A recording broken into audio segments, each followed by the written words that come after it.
제 친구 집에 집들이 때 갔는데 거기 딱 가면서 드는 생각이 이 자식이 좀 했구나. 딱 느껴져요.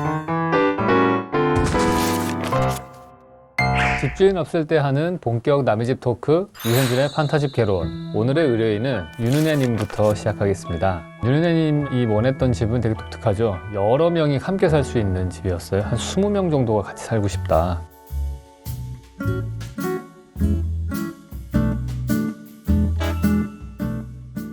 처음에 사실 좀 이해가 안 가는데 뒤에 가서는 이해가 됐어요. 그 윤은혜님이 16살 때 데뷔를 하셨더라고요. 한참 어떻게 보면 가족의 따뜻함을 느껴야 될 때 너무 바깥에 사회생활 하면서 가족을 밖에서 따로 만들고 싶었던 것 같아요. 조금 더 그런 가족의 형태를 좀 그리워하는 게 아닌가 싶어요. 외관을 한번 봅시다. 2층 평면도 보시면 더 정확하게 보이겠네요. 정확하게 이런 메스로 되어 있지 않습니까, 우리? 왜 그랬냐면은 주변에 뭐 자연이 막 이렇게 있잖아요. 그러면은 이렇게 만들어야지만이 이 자연을 보는 앵글을 다 다르게 만들 수가 있는 거죠. 여기는 서라운드로 보고, 여기는 이쪽 면을 보고, 얘는 이쪽 면을 보고, 얘는 이렇게 보고, 얘는 이렇게 보고, 얘는 이렇게 보고. 특히 이 건축가가 포인트를 준 데가 여기죠. 여기를 유리로 만들어서 시선이 쫙 열리게 되는 거잖아요. 그러니까 야외에 있는 거랑 사실 별반 다를 바가 없는 거예요. 일부러 여기는 픽스 창으로 만들었어요. 픽스 창으로 만들면은 열리는 부분이 없으니까 프레임이 더 없게 되는 거죠. 더 극단적으로 간다면은 사실은 다 숨길 수 있어요. 건축 재료에 묻어가지고. 단 문제는 뭐냐면은 그 깨지면 유리 교체를 할 때 좀 힘들어요. 저는 보통 건축주들한테 우기죠. 깨질 일 절대 없다. 깨질 일 없으니 혹시 깨지면은 천장 마감재 좀 뜯고 하면 된다. 근데 그렇게 해서 만들잖아요. 그러면 진짜 바깥에 나와 있는 것 같아요. 그리고 이게 주변의 경관들을 보기 위해서 막 삐뚤삐뚤하게 했다고 했잖아요. 그랬을 때 문제는 뭐냐면은 모양이 너무 다양하게 나오기 때문에 난잡해질 수가 있어요. 이 집에 칭찬하고 싶은 거는 이거를 하나의 벽돌로 통일을 했다는 거예요. 크게 세 덩어리로 나눠져 있지 않습니까? 근데 얘를 통일감을 주기 위해서 다 벽돌을 썼어요. 근데 그 벽돌을 쓸 때도 그냥 벽돌을 쓰면 안 되고 벽돌을 어떻게 쌓느냐에 따라서 느낌이 달라져요. 일반적으로 우리가 벽돌을 쌓는 방식은 이런 거죠. 막힌 줄눈이라고 그래가지고 이렇게 쌓아요. 이런 식으로. 이 집에 있는 벽돌을 쌓은 방식은 어떻게 되어 있냐면은 막힌 줄눈이긴 한데 이런 식으로 쌓았어요. 여기서의 이 줄눈은 이렇게 나온단 말이에요. 그러면 옆으로 수평으로 이 골이 파져서 그림자가 질 거 아닙니까? 그러면 이게 스트립이 수평으로 강해지겠죠. A, B, C 세 개의 덩어리로 막 지붕도 각기 다른 모양으로 막 되어 있는 이 집이 수평 줄이 강조가 되면은 하나로 연결된 것처럼 더 보이는 거예요. 왼쪽 같이 벽돌을 쌓느냐, 오른쪽처럼 벽돌을 쌓느냐에 따라서 건물의 느낌이 완전 달라지거든요. 그런 부분들이 되게 디테일한 부분이에요. 그리고 제가 그 방송에 말씀을 드렸던 것 같은데 좀 독특한 계단이죠.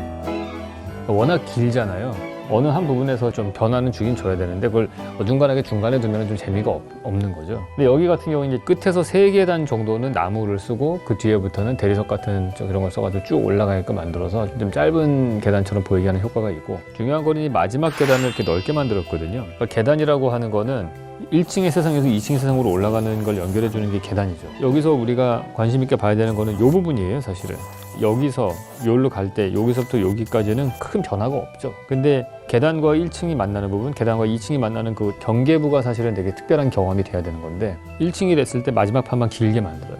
다른 세상으로 들어가는 거에 경계부에서 한번 변화를 주는 거죠. 특별한 공간으로 들어간다, 준비해라, 그런 마음을 주게끔 하는 거예요. 여러분 핀터레스트에 계단이라고 한번 쳐보세요. 진짜 무지막지하게 나옵니다. 제가 봤던 것 중에 되게 특이했던 계단은 그게 교황청에 있는 걸 거예요. 이게 나선형으로 되는 계단인데 하나가 이렇게 돌아가잖아요. 쭉. 근데 반대쪽에서 이렇게 돌아가는 계단이 있어요. 그 두 개가 막 이렇게 위에서 보면은 뱅뱅뱅뱅 돌아가면서 꼬아져 있어요. 스프링 2개 이렇게 꼰 것처럼. 근데 그게 절묘하게 이렇게 터치 안 하고 돌아가게끔 돼 있는 그런 계단이 있더라고요.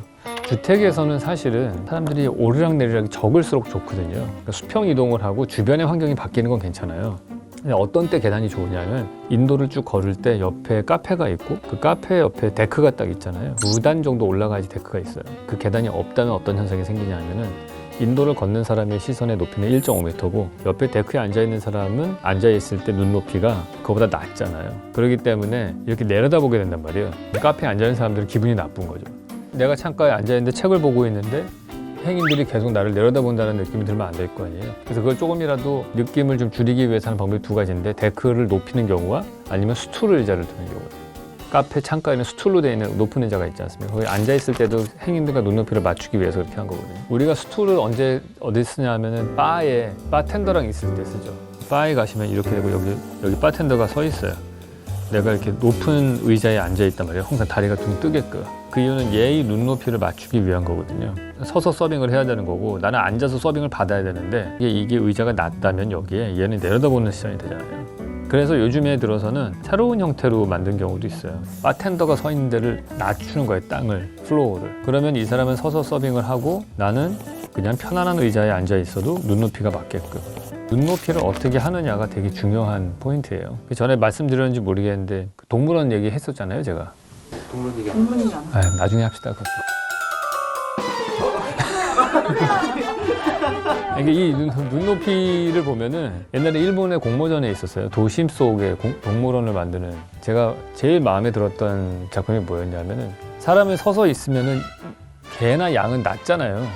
그럼 양 같은 경우는 여기에다가 놓는 거예요. 그럼 눈높이가 맞겠죠. 그다음에 예를 들어서 여기는 뭐 사슴이라고 칩시다. 얘도 눈높이가 맞죠. 얘는 기린이 있는 거야. 그림 진짜 못 그린다. 기린이라고 칩시다. 그럼 기린이랑 눈높이가 맞죠. 뭐 이런 식으로 동물들을 여기다 넣는데 이게 다 땅이거든요. 이렇게. 그럼 땅에다가 구덩이 같은 우리를 판 다음에 이 동물원에 가면은 모든 동물과 눈높이를 맞출 수 있는 눈높이라고 하는 거가 되게 중요해요. 우리 눈높이 교육이라는 말도 있잖아요. 이 동물을 하대하거나 올려다보거나 이게 아니고 그 눈높이를 딱 맞춘. 일본의 아사히야마라는 동물이 있는데 그 동물원에 가면 진짜 기가 막힌 데가 있어요. 어떻게 돼 있냐면 단면이 꽤 잘 그려졌다. 자, 얘가 기린이에요. 그럼 사람이 여기 있어. 그리고 여기서 눈높이를 맞춰서 봐요. 그런 다음에 내가 계단으로 이렇게 내려가가지고 1층에 가잖아요. 여기서 보면은 여기를 올려다봐 이렇게. 얘가 얼마나 키가 큰지를 보는 거예요. 이 동물을 위에서부터 밑으로 다른 시점에서 보는 거예요. 계속 올려다보고 다리도 보고 위에서 먹이도 주고. 내가 이 동물원에 가기 전까지는 내가 기린을 제대로 못 봤구나 지금까지. 그냥 멀리서만 보는 기린과 가까이에서 이렇게 눈높이와 이 시점을 다르게 하면서 보는 기린은 완전 다른 기린이었거든요. 동물과의 관계가 달라지는 거죠. 건축 공간도 이런 사람하고의 관계를 계속 다르게 만드는 장치인데 거기서 계단이 되게 중요한 역할을 한다. 볼 수 있죠. 같은 게 다 특이했었잖아요. 그 책장문은 진짜 프라이빗하게 만들고 싶었던 거죠.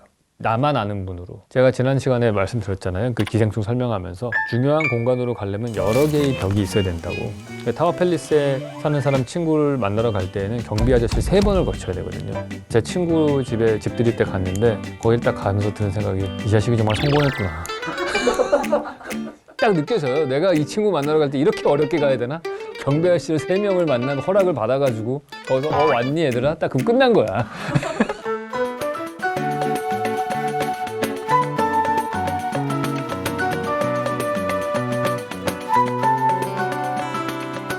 이 집의 한 줄 평은 자연을 다양하게 만날 수 있는 포인트들이 있는 집이었다. 네, 오늘 강의는 여기까지입니다. 댓글로 강의 평과 질문 남겨주시고 좋아요, 구독 부탁드리겠습니다.